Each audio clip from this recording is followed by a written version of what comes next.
Our first question is, how does sign language influence the daily life and communication of your students? Okay. Any member of any community communicates via a language, whether it be Punjabi, Urdu, Seraiki, Mayo. So sign language is the native language of the deaf culture. Sign language is not universal. Pakistan has its own sign language called PSL, Pakistan Sign Language, not to be confused with Pakistan Super League. And Pakistan has its own sign language. It has also regional differences. So this is how they communicate. Now, sign language is not universal, as I mentioned earlier. So each country has its own sign language. For example, and it's not based on a spoken or a written language. For example, Canada, America, UK, New Zealand, Australia, they all speak and write in English, but the deaf community have their own sign language, and it's different in each country because it's a native language. It's a grassroots language. So if you wouldn't have a language, we'll use an analogy. If we all, 4 of us today, go to China for dinner, how would we feel? Would we be able to communicate? We would be handicapped. So this is how important sign language is for the deaf community. Agreed, definitely. All right, so I guess we'll proceed with the next question now. How important is government sponsorship towards deaf reach programs which would help our deaf community? Government involvement is very important because they have the mechanism to make laws, though not always implemented, because it remains to the private sector and the NGOs to avail themselves of these laws and leverage them to make changes in society. The government involvement is very important. I'll give you an example. Pakistan is a very young country. So being a young country, you have a lot of problems to overcome. So you don't always have the time to focus on a minority group, such as the deaf community, for example. So to give you an example of what the government can do, for example, when General Zia came to power, and he started the special education department and especially promoting deafness. Why? Because his own daughter, Zain Zia, is deaf. So when he was in power, PTV had a program on TV called Boltehat. The government established schools for the deaf in all the provinces. They also made a 2-volume of 500 signs. So this is how the government can influence the society. Afterwards, then there was a decline, and it remains again to the private sector. But we are currently working with the governments of Sindh and Punjab, and we must say that we are very grateful for their support. In Sindh, we have opened 3 schools with the government. They have given us the use of their buildings and some funding. And more recently here in the Punjab, we're partnering with the Social Welfare Department, who's given us a beautiful building, which I hope you can come and visit, which was renovated by the sponsorship of Mr. Syed Babar Ali. And now we have a beautiful campus on 8th Canal that caters to the deaf community. So involvement with the government is very necessary to make large scale and enduring progress. And we're very happy to say that we have been having very good cooperation with all the provincial government. That's amazing. Thank you. We'll go on to the next question now. Does sign language help bring a platform for deaf students to tackle daily activities and to prove that they are as capable, if not more capable, than other students?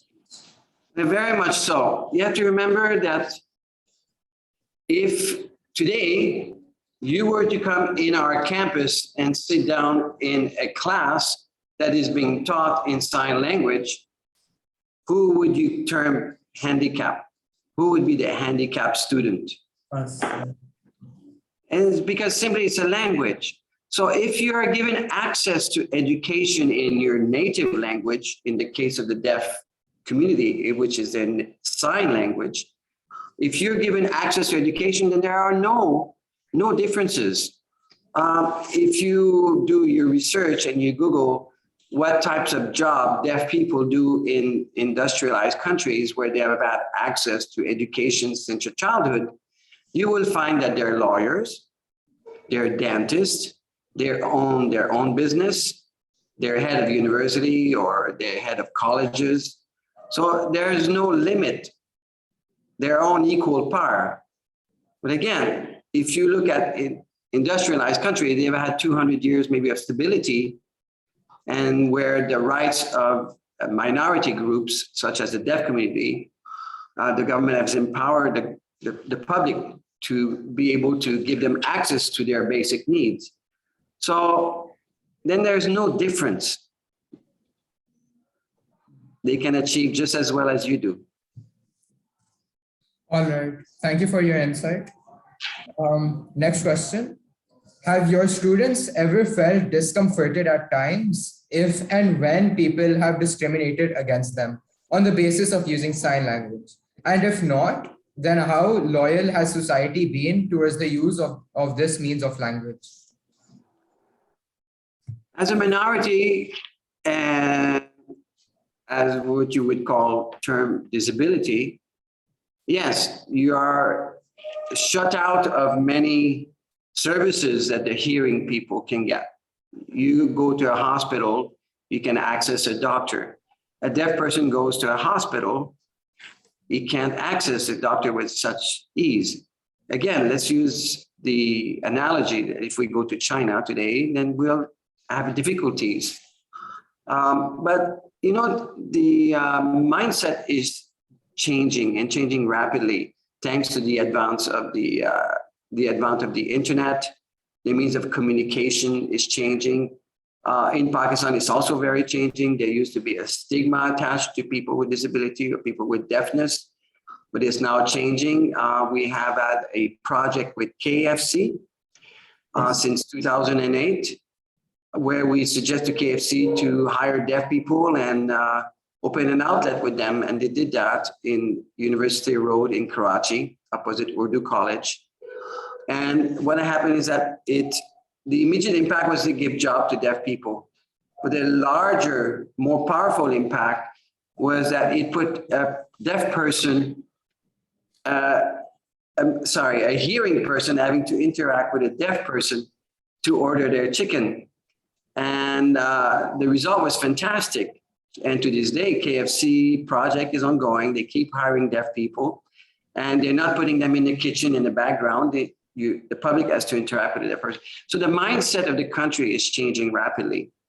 And the young people who are now aware that deaf people can achieve, then there's a lot more interaction between the hearing community and the deaf community. And it's beautiful to see. Definitely. Yeah. In fact, I've personally visited a KFC branch, and I was actually inspired that deaf people are given quite a lot of opportunities at the KFC branch in terms of job opportunities and income earning. So next question. Question number 5. How has sign language put your students at an advantage and facilitated their obstacles in learning? Okay, so the modern premise in deaf education is that all children are born with equal ability to learn. Again, Yes. a deaf person, if he's given access to his native language, then there are no limits. It can achieve everything and everything. The problem occurs here is that 90% of deaf people in Pakistan and pretty much around the world are born in hearing families who do not know sign language and who do not have access to resources in sign language to learn, or an institution, a school, a facility where they can learn sign language. So you have the deaf community living pretty much in isolation.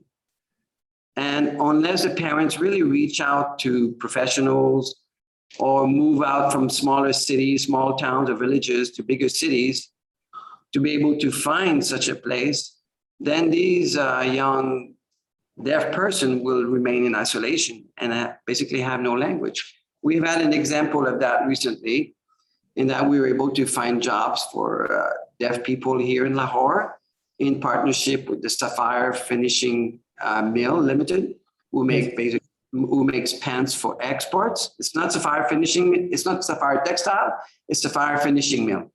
They make pants like Docker pants for export.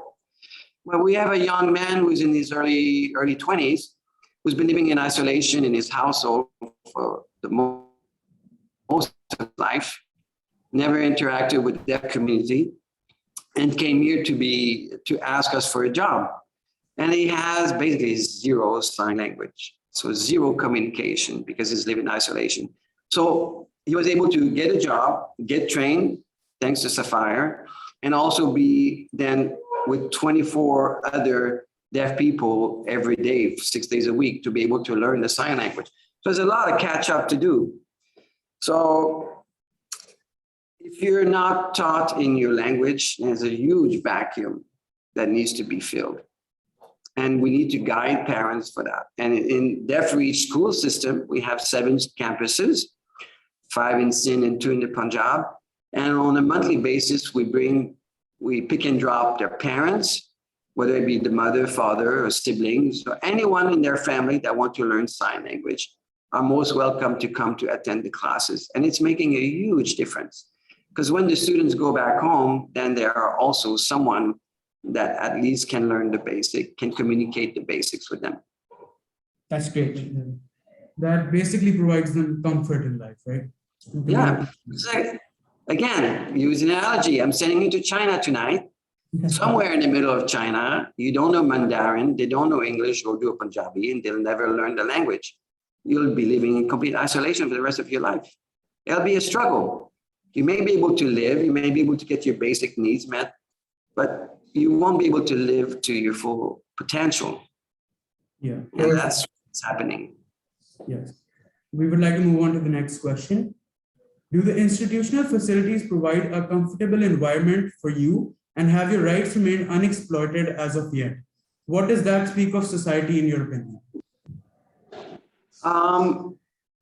If you were to visit our website or personally visit one of our campuses, you will see that they are as good, as equal, if not in some ways better, that we were told, than other schools. We want to give an opportunity to the deaf community to achieve. So what we have done is we've removed these obstacles, such as the pick and drop, having a school that is neat, clean, functional. They will be able to learn the academic all the way to BA. And they will also be able to learn some vocational skills, such as culinary art, IT, and other fun electives such as art or pottery, sewing, cutting, embroidery, and the likes, to be able to expose them to different skill set. So in our schools, the deaf are given an opportunity. There's a protective environment.